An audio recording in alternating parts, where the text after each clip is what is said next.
阿贝的刚背的古董嘛表明嘛，当然那公地的对讲，阿贝的刚背本表嘛说到，当然那公也刚就里头来拿家讲说，我那办那大这个人嘛，当然那公地面的不过没也没刚就俺们碰见他吧的。当然那他多大王，当然那个大能白羊，但都看都不离不离给来的。嘿，那的为那的爱头，有的那的也对我的的我三能。大王修装当然那他多，当然那当然那不变米说吧嘞。当然那个大能白羊的呀，当我说有的那都马路过，用起地嘛，谁个家都心路面都一，白羊白嘛那面过。嘿，那的为那的不表的巴比，不他妈说，当然那公地的讲究个，北的给呢，巴给呢都。大讲北给进来，当然那公上路马进呢，那边呢，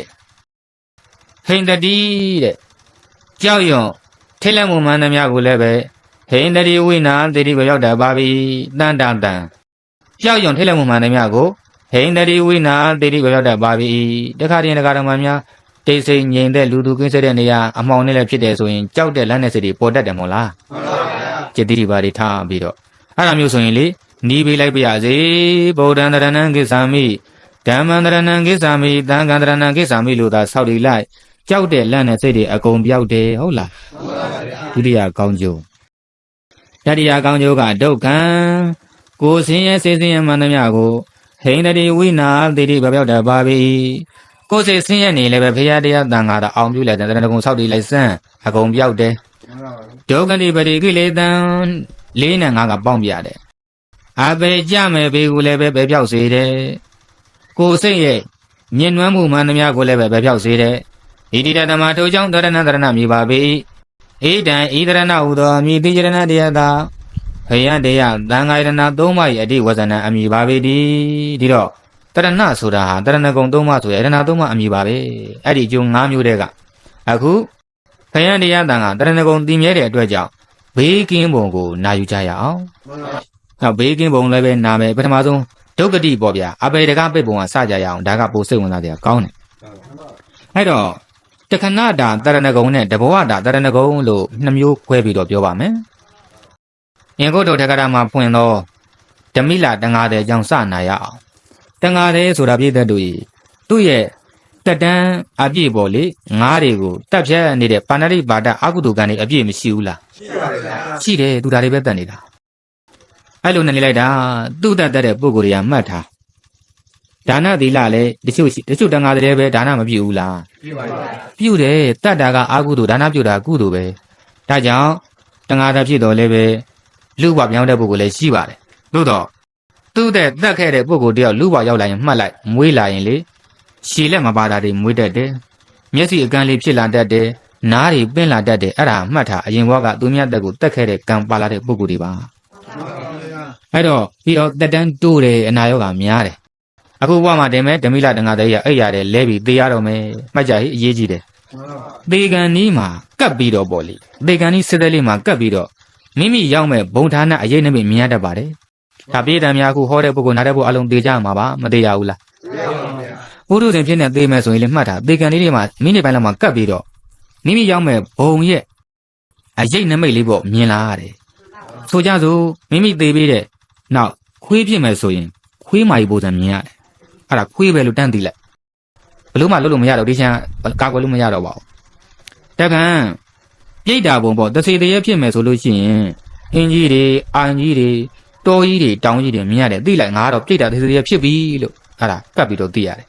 ဘေးပုဂ္ဂိုလ်တွေတော့ဘယ်သူမှမမြင်ရဘူးသေမဲ့ပုဂ္ဂိုလ်ပဲမြင်ရတယ်နောက်တစ်ခါလူပြန်ဖြစ်မယ်ဆိုရင်မိမိကိမ့်မဲ့အမိဝမ်းရည်ပေါ့အမိတိမ်မဲ့ဆိုကြပါအဲ့ဝမ်းရည်ကဗလာနီအချင်းတရံလေးမြင်ရတဲ့ဒါဆိုရင်လည်းသိငါဒီလူ့ဘဝပြန်ရောက်တော့မယ်လို့သိပါတပံနတ်ပြည်ရောက်မယ်ဆိုရင်တော့နတ်သမီးတွေနတ်သားတွေဗိမာန်တွေပရိသတ်ပဲနေမြင်ရတယ်ဒါဆိုရင်လည်းသိလားငါဒီနတ်ပြည်ရောက်တော့မယ်လို့တပံငရဲကြမယ်ဆိုရင်တော့လေမိမိကိုနှိမ့်ဆက်မဲ့ငရဲသားတွေခွေးနဲ့ကြီးတွေငရဲမီးတွေအကုန်မြင်ရတယ်တကယ်ကိုပဲပူလောင်ပါတယ်တဲ့တကယ်ကိုပဲဆင်းရဲပါတယ်ဒါကြောင့်အဲ့ဒီပုဂ္ဂိုလ်များလူလွန်နေအောင်អော်ကြတယ်အခုလည်းပဲဓမိလတန်ခါတည်းဟာလူလွန်နေအောင်អော်ကြပါတယ်ကျေကြပါမိတွေညှိမ့်ပေးကြပါ ခွေးနဲ့ကြီးတွေမောင်းပေးကြပါနဲ့စူးညံလို့ချွေးတွေပြန်ပြီးတော့ခါတဲ့ကြည်စမ်းကဲဘေးရသားတွေများတွေကဲလို့ရသေးလားမရပါဘူးဗျာဒါကြောင့်အိမ်တော်ဦးစီးပုဂ္ဂိုလ်များအားလုံးကိုလည်းပဲမေတ္တာအပြည့်နဲ့ဒါပြောပါရစေတမ္မာအာဇီဝကြကြပဲရှာကြွေးကြပါခိုးကြွေးဖို့တက်ကြွေးဖို့လင်ကြွေးဖို့လုံးဝစိတ်မကူးကြပါနဲ့အေးခိုးကြွေးတက်ကြွေးမိစ္ဆာဇီဝနဲ့လှုပ်ကြွေးစားရင်တော့မိသားစုအားလုံးစားကြရမယ်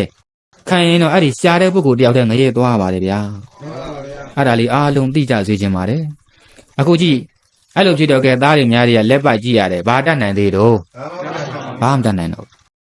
အဲ့ဒီမှာ तू ကံကောင်းတယ်စူလနာကတိတ်တာဆိုတဲ့ဆွမ်းခံကိုယ်တော်ဘာကြွ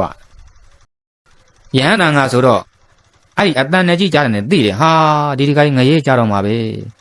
ငါ့ကိုဒီဒီကိုင်းဆွမ်းလောင်းမှုတယ်သူ့ကိုယ်တော်ဆွမ်းလောင်းမှုတဲ့ရဟန္တာငါရှိမှတော့အပေမကြတဲ့မှုငါကဲမယ်တက်နေတယ်လို့ကဲကြည့်မယ်ဆိုတခါတဲ့အိမ်မော်တက်ကြွငရဲသွားလူဆက်ဆက်ဒိမိလာတငါတဲ့ခေါင်းရင်းကထိုင်ပြီးတော့တခါကြီးအခုကြွလာတဲ့တခါကြီးဆွမ်းလောင်းမှုတဲ့ရဟန္တာငါဖြစ်ပါတယ်တခါကြီးကိုတရဏဂုံနဲ့၅ပါးသီလစောင့်တည်ပေးပါစေတခါကြီးနှုတ်ကမစုံနိုင်စိတ်ကဆိုပါဒါပြေးတယ်များလည်းပဲတက်နေတယ်များကဲဖို့အတွက်နီးလေးတေချာမှတ်သွားကြပါအဲ့ဒီမှာနေတဲ့တခါကြီးလည်းသူတတိယတော့မထေမြတ်ကရှေ့ကနေတိုင်ပြီးသူကနောက်ကလိုက်ဆိုပေါ့နှုတ်ကမစုံနိုင်တဲ့အခါစိတ်ကဆိုတယ်တိုးတော်တင်မဲ့ခြင်းကနေတော့အဟမန်တရားစပြီးတော့တရဏဂုံလဲဆိုပြီးတော့တည်သွားကြတယ်၅ပါးသီလထိမရောက်လိုက်ပါဘူးကြည်စမ်းတကာဓမ္မတို့တရဏဂုံရဲ့စွမ်းအားဘယ်လောက်ထူးခြားတယ်လဲဆိုရင်နှစ်ပေါင်း90ကျော်တပ်ပြက်ခဲ့တဲ့ပါဏာတိပါဒအကုသိုလ်ကံတွေကြောင့်ထင်းနေတဲ့ငရဲမီတွေခွနဲ့ကြီးတွေငရဲသားတွေအကုန်ပြောက်နတ်သမီးတွေနတ်သားတွေပြိမှန်တွေပရိသတ်ပဲနေထင်းပြီးတော့လူသက်နဲ့ဆိုရင်နှစ်ပေါင်း9သန်းသက်ရှိတဲ့စရုမဟာရဲ့နတ်ဘုံရောက်တယ်ဘယ်နတ်ဘုံရောက်တော့အဲ့ဒါတခြားရဲ့အစွမ်းလားတရဏဂုံရဲ့အစွမ်း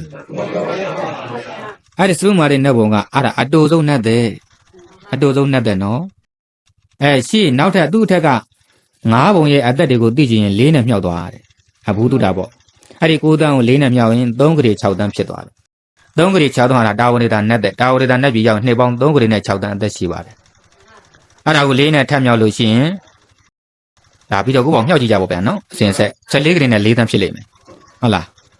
14ကလေးနဲ့4တန်းဟာအဲ့ဒါစတုမတာဝရတာယာမနတ်တဲ့ဖြစ်သွားတာပေါ့အဲ့တော့တက၄နဲ့တကထပ်မြောက်လို့ရှိရင်59ကလေးနဲ့2 6တန်းဖြစ်သွားတယ်အဲ့ဒါဟာတုတိတာနတ်ဘုံနတ်တဲ့အခုဒကာတော်မတို့စောင့်စားမျှော်လင့်နေတော့အရိမတေယဘုရားရှင်ဟာအဲ့ဒီတုတိတာနတ်ဘုံမှာရှိပါတယ်တုတိနတ်တဲ့နဲ့59ကလေး2 6တန်းနေဦးမှာပါဒကာအဲ့ဒီတုတိတာနတ်ဘုံနတ်တဲ့ကို၄နဲ့တကထပ်မြောက်လို့ရှိရင်230ကလေးနဲ့4တန်းဖြစ်သွားတယ်အဲ့ဒါဟာနေမန္တရိနတ်တဲ့ပေါ့နောက်ဆုံးဦးဇင်းတို့ဒကာတော်မတို့ကိုမညံဖုန်ညံမရအောင်ကာမဂုဏ်တော်ထဲမှာမိနေအောင်ဒုက္ခပေးတဲ့မဏ္ဍကြီးဟာအထက်ဆုံးနတ်ပြည်မှာနေတာပါမဏ္ဍကြီးနေတဲ့အထက်ဆုံးနတ်ပြည်ရဲ့နတ်သက်က920ကလေးနဲ့6တန်းအသက်ရှိပါတယ်အဲ့တော့တန်ဃာသေးကြီးကသိတယ်ဗျနတ်ပြည်ရောက်တော့သူကလေအော်ငါတန်ဃာသေးပါဘာလို့ငရဲမကြပါနဲ့နတ်ပြည်ရောက်ပါလေဆိုပြီးတော့ဒေဝစက္ခုနဲ့ပြန်ကြည့်တော့အော်ငါယဟန်ကငါဆုံးလောင်းမှုတဲ့ယဟန်ကတရဏဂုံဆောက်တည်ပြီးတာကျေးဇူးများလိုက်တာသိချပါသူချက်ချင်းဆင်းလာတယ်အဲ့တော့သူ့အလောင်းရရှီတုံးပေါ့အခုမှသေးကစားအဲ့ဒါယဟန်ကိုသူရှ िख ိုးပြီးတော့အရှင်ဘုရားကျေးဇူးကြီးပါတယ်ဖေဟာအရှင်ဘုရားတရဏဂုံဆောက်တည်ပြီးလို့တပည့်တော်အခုငရဲကလွတ်ပြီးတော့ငရဲမကြတော့ဘဲနဲ့စရုမာတဲ့နတ်ဘုံရောက်ခဲ့ရတယ်ဖေဟာအကေတပည့်တော်ဒီ၅ပါးသီလလေးပါဆိုပြီးမှမြန်သိရင်ဒီထက်မြင့်တဲ့နတ်ဘုံရောက်အောင်ပါတဲ့အခုတရဏဂုံလေးဆိုပြီးတည်သွားလို့စရုမာတဲ့နတ်ဘုံတွေကျင်းလိုက်တာပါဖေဟာဒီလောက်ကျေးဇူးများတဲ့တရဏဂုံတရားကိုကျမ်းတဲ့တရားတော်မကြီးလည်းပဲဟောကြားပေးပါဖေဟာလို့ရှောက်ထားပြီးမှအခုတန်ဃာတကြီးနတ်ပြည်မှာပျော်ပျော်ကြီးစံစားနေပါပြီနော်မှန်ပါဗျာဒီတမ်းမြအဲ့ဒါကတခဏတာတရဏဂုံဘာတရဏဂုံလဲအေးတခဏတာဒီတဲ့တရဏဂုံကမှအဲ့လောက်ကောင်းကျိုးပေးရင်ယခုတရားနာပေးတဲ့ခြင်းအစပြီးတော့တဘဝတာမြန်တရဏဂုံမြဲကြမယ်ဆိုရင်ဒီတမိလာတန်ဃာတဲ့ပို့ပြီးတော့ကောင်းကျိုးတွေမရနိုင်ဘူးလား